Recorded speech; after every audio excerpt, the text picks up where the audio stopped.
Welcome to today's podcast. Today, I'm going to introduce you to Kelly Lanctot, who is the owner of Back to Life Pain Clinic. Kelly is a clinical myotherapist. She is a Pilates instructor.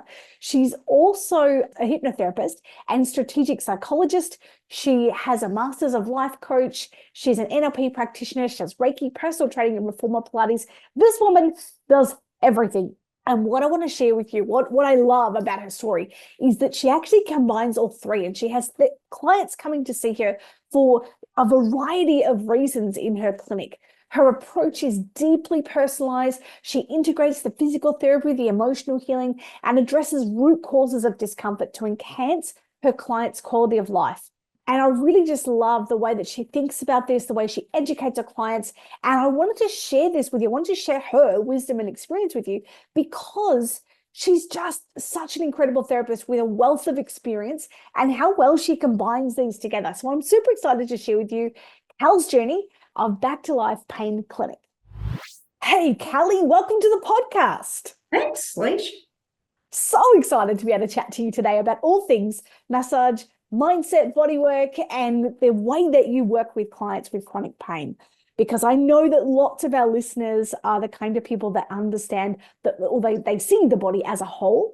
And I thought it'd be really great to get you on, not only as an exceptional business owner, and we're going to talk a little bit about your journey in that, but also to share your experience with how you went from a myotherapist and how you include a bunch of work that you do with people with chronic pain and all stuff. So do you want to tell us a little bit about yourself as a practitioner and how did you get into this industry?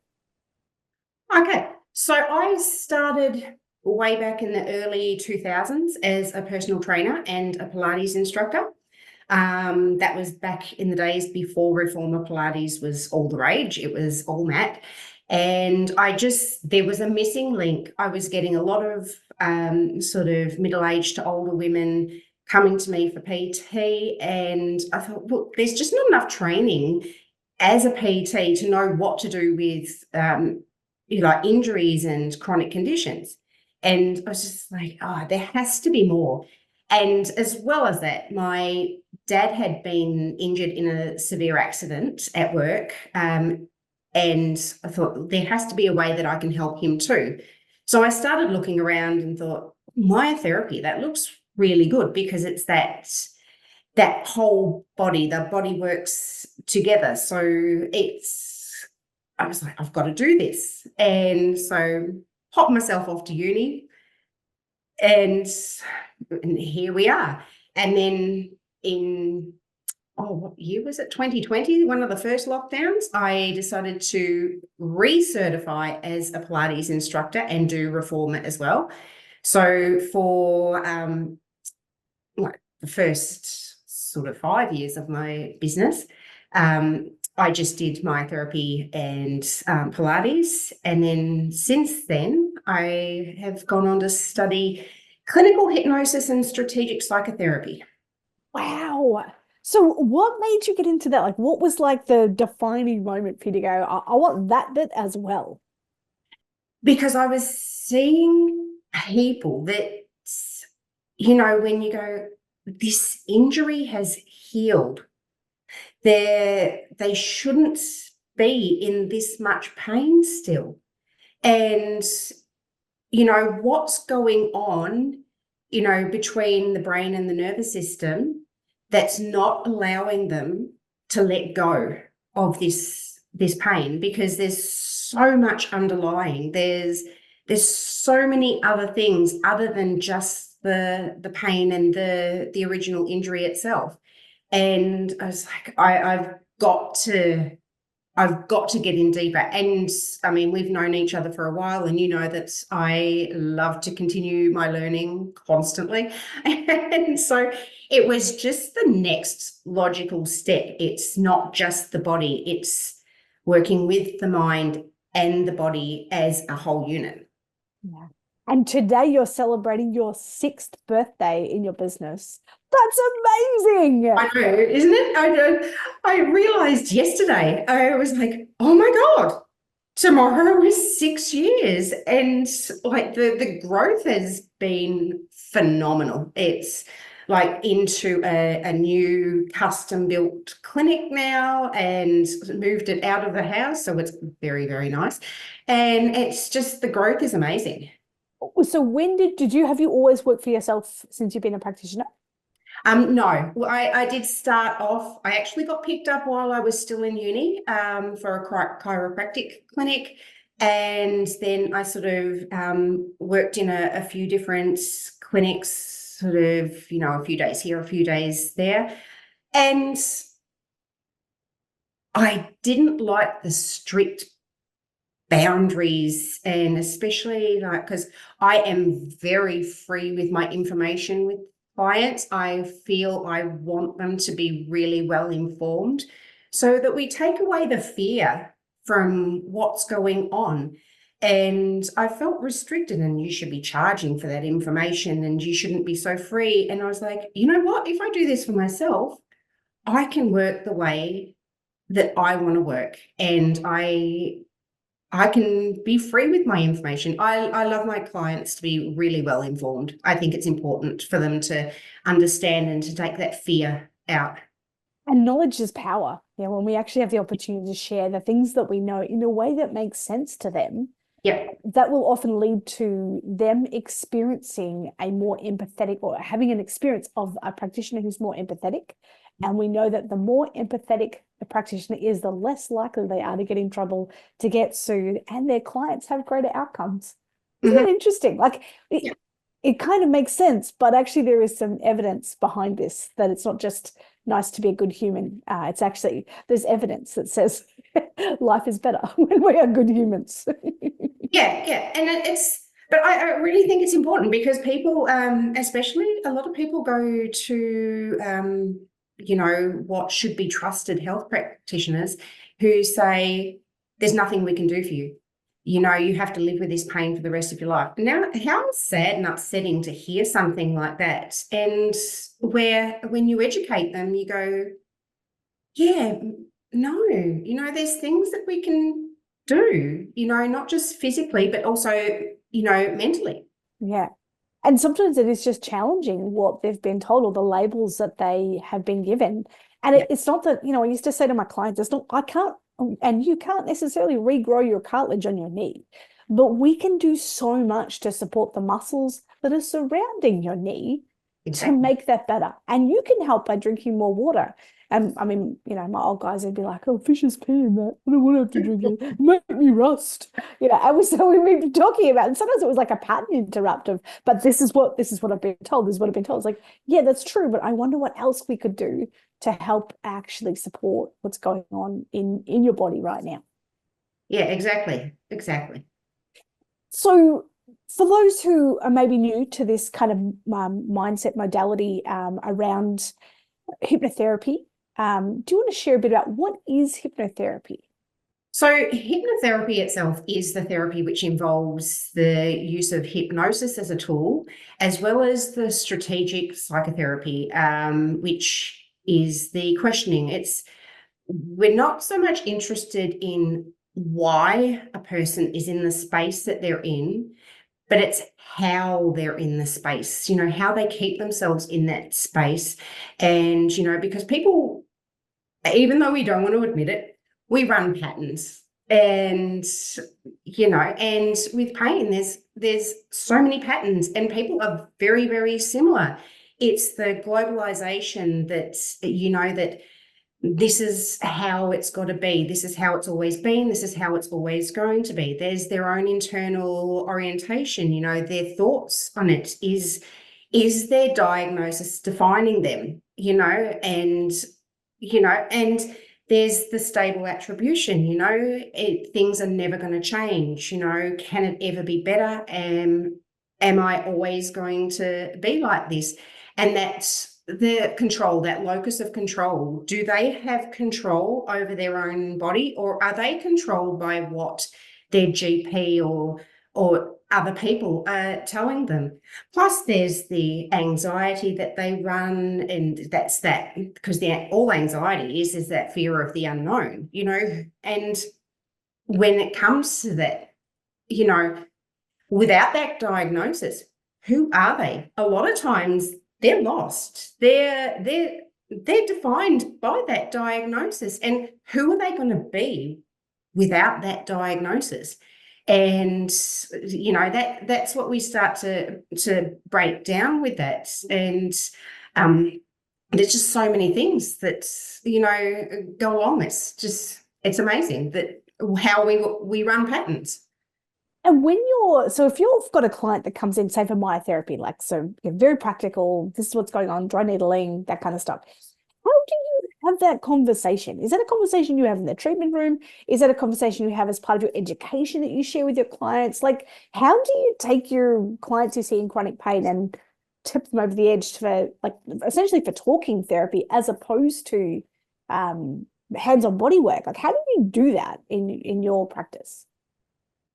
Well, it's really funny because a lot of them, I just get to talking and they don't even realize that I'm being quite strategic in my questioning.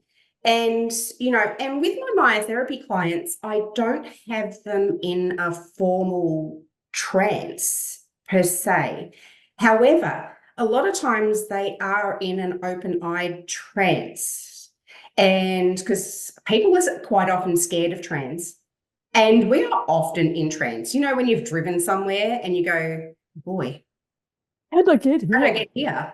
Did I go through any red lights, getting here?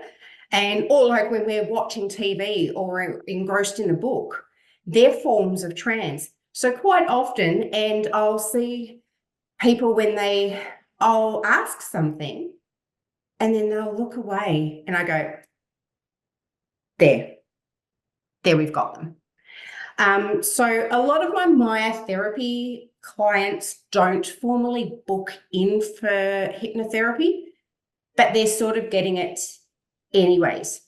Although I do have clients that just book in for hypnotherapy, and with Zoom these days, it's awesome because then they're in the comfort of their own home and, don't have to worry about feeling groggy or anything afterwards. So yeah, but it's interesting with the physical therapy because I don't want them in a closed eye trance because I need to know what's going on. They need to give me that feedback. But that open eye trance is just amazing. And you know what? And it's not just pain that we've solved. I've solved, like, for them, work issues, anxiety issues, issues with children. There's been so many other things that come out with that, issues with sleep and stuff. So it's just amazing what comes out, and it's not textbook. And this is where the clinical hypnotherapy is a bit different because traditionally people read off a script, you're floating down a stream, you're in a forest, but clinical hypnotherapy isn't like that. It's very individual. It's working on every individual's experiential gaps, and that's everybody's gap in their learning because you don't know what you don't know, right? Yeah. Can you tell us a little bit about strategic psychotherapy and what that is and how you utilize that in your practice? So the strategic psychotherapy I use all of the time, no matter what type of client that I have. And it's just strategic questioning, wanting to know how you are in that space rather than why. Because when we ask somebody why, they don't know. They don't know why they run the patterns that they run. They don't know why they have anxiety or they have pain or they, any of the issues that come up. It's more like, how do you determine whether you're this or this? How do you determine that that's a defining moment for you or something, like that? How do you determine this is how you're going to be? And they stop and think and go, and the moment a person does not have an answer for me, we've broken it down. So I will just, keep on asking questions like that until they have no more answers for me. And because we are given labels. And, why am I like this? People don't know. People don't know why they're like this. But when you say, how do you do that? And we'll take anxiety as an example, because anxiety is a big, it goes along well with chronic pain. And, how do you do anxiety? And people just go, well, I'm just anxious. And you go, okay, do you pick that up in the morning when you get up? And they're like, what? And I go, how do you do anxiety? Because anxiety is something that you do. It's a verb. It's not a chair, it's not a table, and it's not diminishing somebody's, thoughts and their ideas and ideals. And their experience of what anxiety feels like for them. Yes. And then when we explain that anxiety is usually the fear of the unknown, which is why it goes along with pain, because there is that fear of the unknown. What is tomorrow going to bring? What am I going to be like tomorrow? What am I going to be like next week? What am I going to be like next year? And so it's breaking down those components. And that's where the strategic questioning comes in, because then people go, oh, and I can, and we start to break that down into increments. And then everything is more manageable. It's, we can set goals, they're achievable, and people realize that even with some chronic condition that maybe we can't reverse, that things can be manageable, that we can start to dissociate from what's going on. Yeah, that must be incredible to be part of.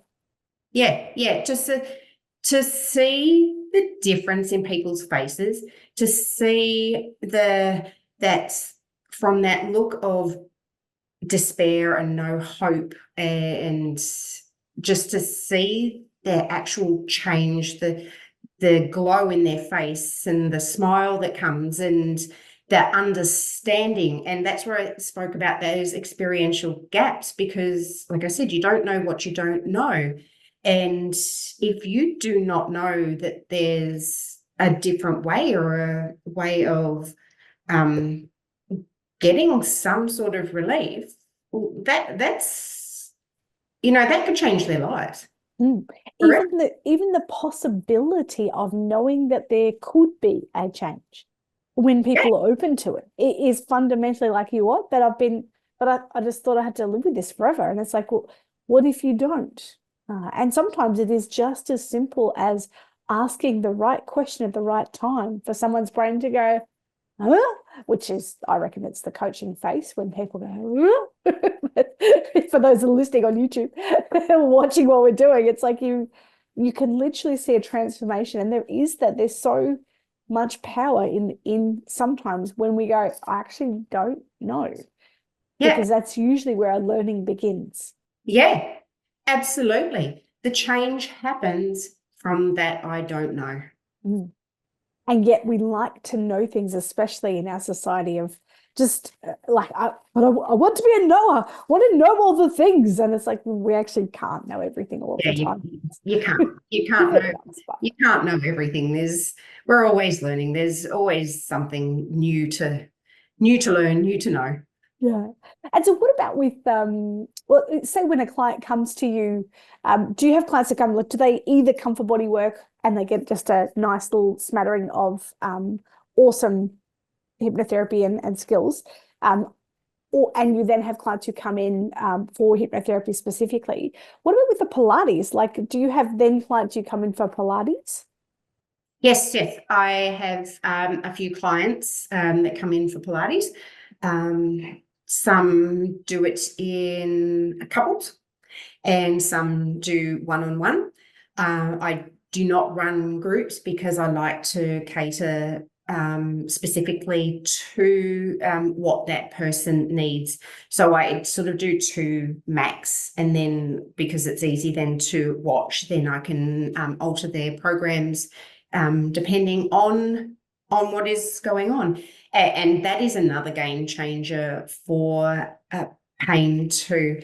I have a fella, he's 6'6", and he was bent like a banana. It was actually his wife who started coming first. She's been coming every week now for a year.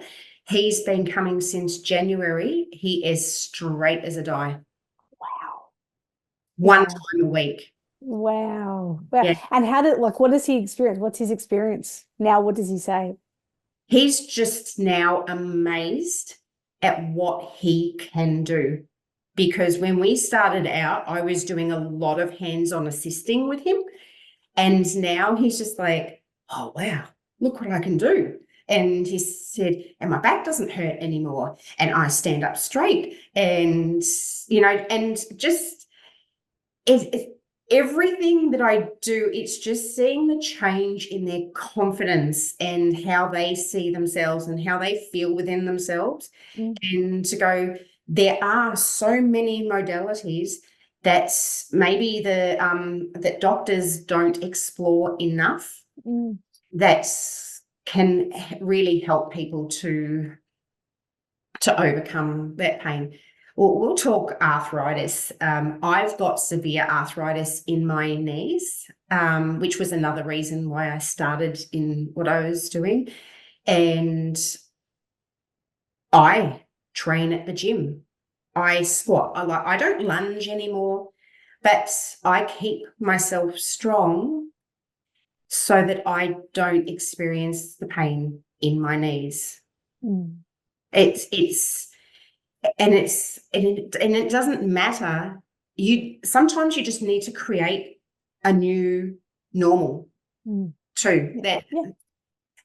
Because what I could do when I was first weight training sort of 30 years ago is completely different to what I do now. I'm still strong, but I just adapt, and that's with everything, whether it's the mind work, whether it's the body work. We just need to adapt and go with the flow and not be so caught up in our little box over here. And that it's just opening up those horizons for people to explore other avenues.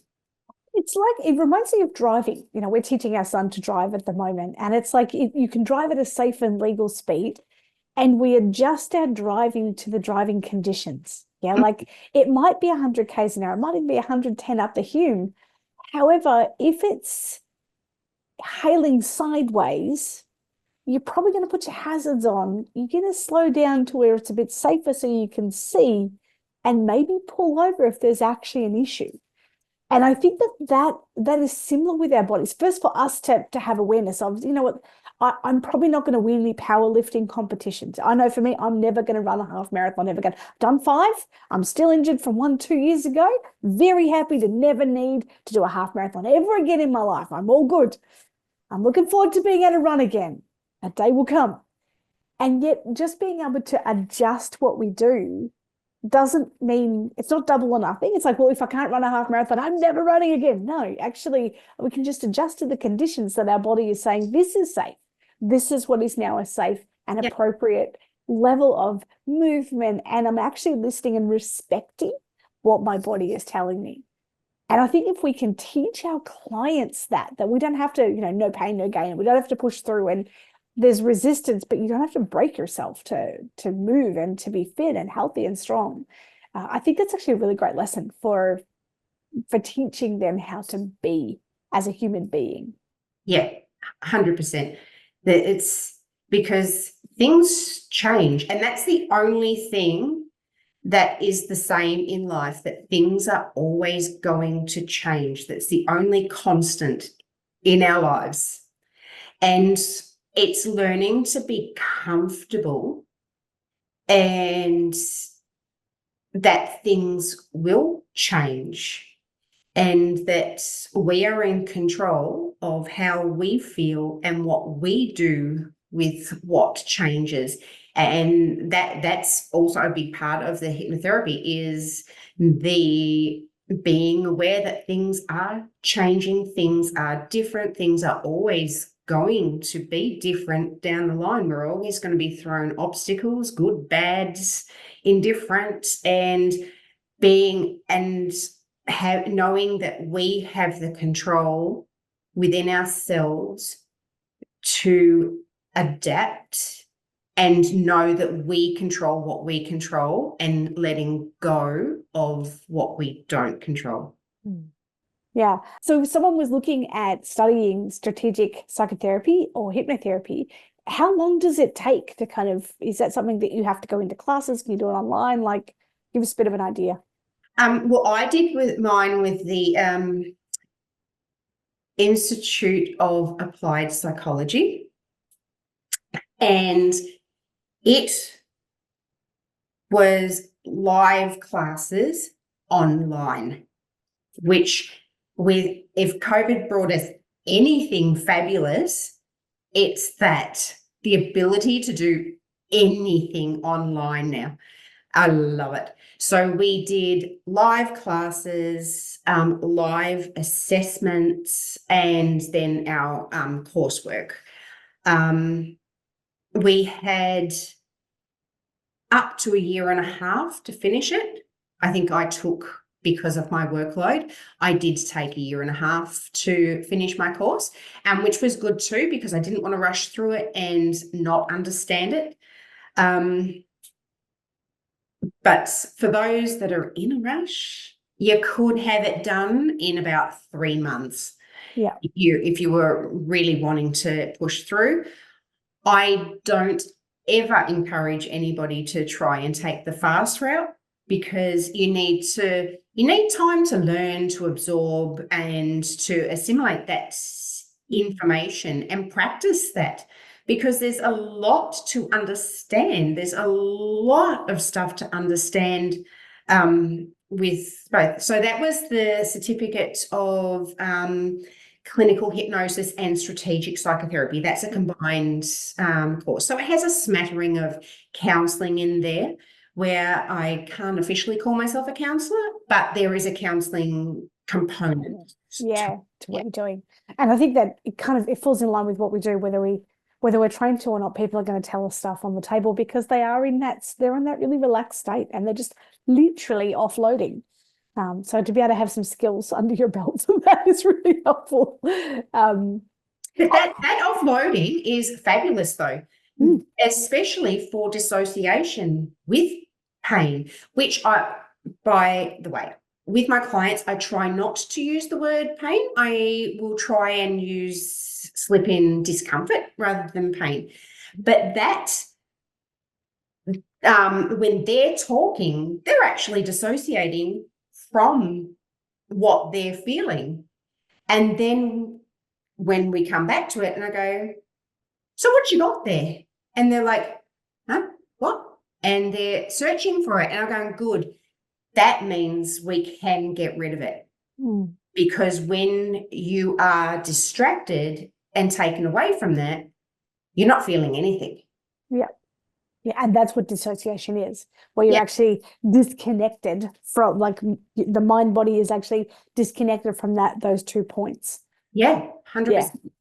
And even for conditions where we do not necessarily want them to completely be out of pain, say there is a small amount of pain to make them aware that there is an injury, we can dial it down so that it's more of a mild discomfort that just lets them know that there's still something going on, without further injuring themselves. So it's really, really amazing to see that you can go, yeah, I've got this thing going on, but it's just sort of bugs me a bit, rather than, oh my God, I can't get out of bed. Yeah.